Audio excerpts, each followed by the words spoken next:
Hey YouTube. Alright, so I have finally gotten the Superatv aluminum doors on, front and rear windshield on, and this UForce is in its natural element, as you can tell by how dirty it is from the dust and everything. The doors weren't too bad. I guess you could say the biggest issue I had with them, fine tuning, I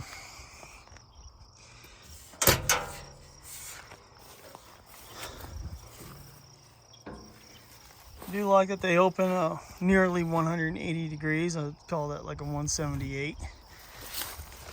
But this guy right here, this strike deal, it's on his very last thread right there, and I was kind of hoping to set that down a little bit more in here for some little bit better rigidity. Hasn't been an issue right now, but getting everything lined up and everything by yourself is kind of a chore. This bracket right here, not this one, but this one right here, is kind of a pain because you got to take this plastic off, get back in here, as I'm sure y'all have seen through other videos, but it is doable. I would suggest shoving this piece as bolts onto the frame right here, shoved as far into the cab of the buggy as far as you can, then tighten it down before you put the plastic back on. All the main pieces here came all pre-installed and everything, so that was nice. The latch here, really nice. It's an up to open. Come in, get in here. I mean, you slam it like a Jeep door, you know, I don't want to say anything less, but it's nice that's up.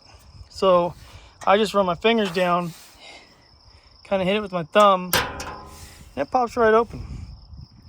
I put the stopper right there on a pretty firm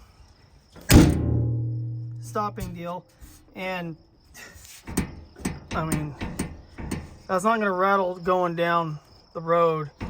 Might rattle if you go over a rock, but it's not much. Arm height is great. The back doors, however, the back doors were, I would say, by far easier. These were not nearly as much of a pain. And I kind of learned some tricks after putting on the front doors, and then I did the back doors. Long story short, you put this bracket on, and then you bolt this, which is, there's also one for the front, up to the filler, they call it, which is this piece. And you install those two pieces first, then install this guy with the strike plate on there, and then hang the door with everything loose. Get everything kind of half lined up, give it a shut, and then I would pull all this forward, and I think the gaps worked out a lot better by doing that. And then I came back and I tightened these first, then these guys, and then these guys, and then no, I tightened these and then these. Seemed to work pretty good, but these were simple on the back as far as adjustment, maybe because of the that trick. Again, you got stoppers down here.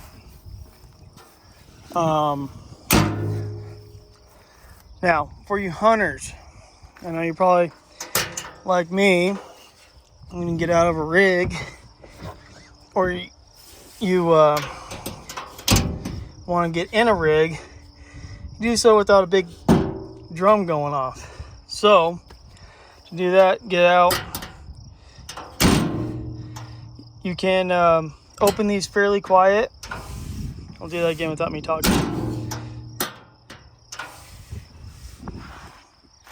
Then to shut it, I would lift up on this lever,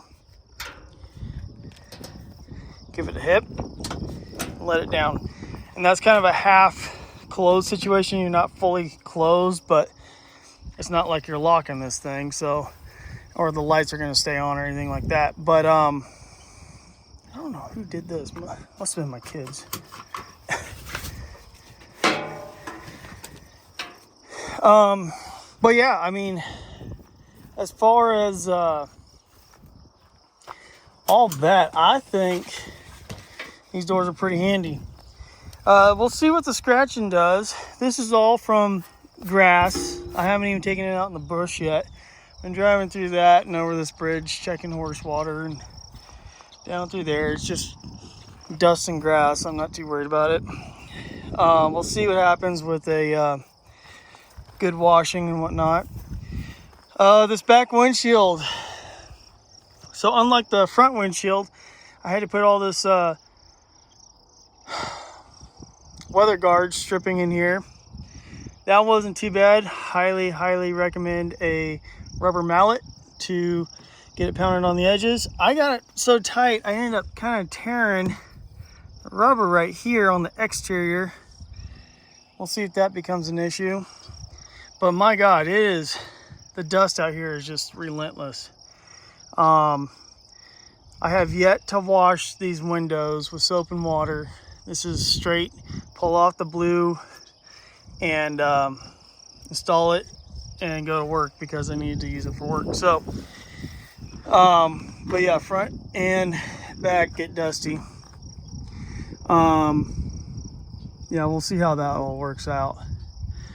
Again, like I said, I took off the shoulder guards on front and rear, so you can put them back on if you want, but I don't need any more things catching while I come in and out of this thing. Speaking of catching, got a pretty good edge here on this aluminum siding, so watch that. I know I'm gonna have to watch that, and this latch, it kind of, if you're wearing a coat or something, that's gonna catch you pretty good. Also down here, they're all rounded, don't get me wrong, but that's bent and rounded, and I could see that catching something. I kind of thought these doors would be able to come up and off as an option, kind of like a Jeep door, but you slide this down on this brass insert bushing here. Good luck getting it off. It's on there. So, but it's nice too, because you can close the door in pretty much any position and it stays there. So that's nice. I do kind of a catch-22, you know, if you want to take the doors off for airflow, or if you want to in and out all day. But that is what it is, and that's on the front and rear. Rear is the same thing. There's no like extra swing. If you stop the door with no wind, that's where it's going to be. But yeah, so anyways, got the doors on, got the windshields on, waiting on my bumper, and then I really think I'm gonna get some wheel spacers, because I really want that wheel even with that fender. Same back here, and kind of as top heavy as these things seem to be, we'll see. But I think I am going to get spacers. I still have not adjusted the shocks, but we'll see how that does. But I can tell it's slightly narrow. Now this is my first side-by-side owning it. Being the 1000 XL. I mean, this thing is slightly longer, well, quite a bit longer than a CJ2A, but it drives pretty much almost exactly the same, with the same functionality. So, I'm a big Willys fan, so that's kind of what I compare this thing to, really. It's very, very handy. But I am loving that top. It's 90 degrees today down here in southern Idaho, and that helps. But driving around with the windshield open like that on roads kind of like this, you know, my makeshift road right here, and going over this little makeshift bridge, it jiggles around, but it's not falling down. But I'm also not doing over like 25, and I'm not hitting whoopties or anything, so there's that. So anyways, yeah, build's going good, and hopefully this helps somebody. But yeah, those doors they kind of changed the whole look of this thing. I like it. The powder coating is it's not gloss by any stretch. Let's see if I can get in here.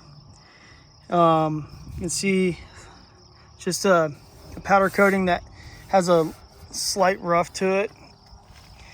It may or may not show scratches, but being aluminum, it shouldn't rust, so there's that. But yeah, everything sits in there fairly tight. It's kind of like they designed it for this machine, which is obvious. We'll check everything here in 100 miles or so, see what rattles loose and what doesn't. But yeah, nope, I think it's gonna be pretty good. I think the MSC doors that were that poly plastic are good options too, especially for noise, if you're worried about, you know, that noise. But the reason why I went with these is because I hear those have, especially in the heat, the you bolt the door onto the flange right here, or the hinge, and the bolts will start sucking into the plastic, and then that creates a sag issue. On top of, I hear they rattle pretty good after a few years of use, being plastic that they, like I said, the sag issue with the heat kind of forming that plastic. I don't know, it gets to 110 out here, so I wasn't really wanting to mess with that. I'm sure these things are going to get hotter than Dickens in that heat. But like any other truck door, just watch your arm, I guess. So anyways, hope this helps. Here's a UForce in its natural habitat, and we'll keep on moving. Hope you all have a good day. God bless y'all.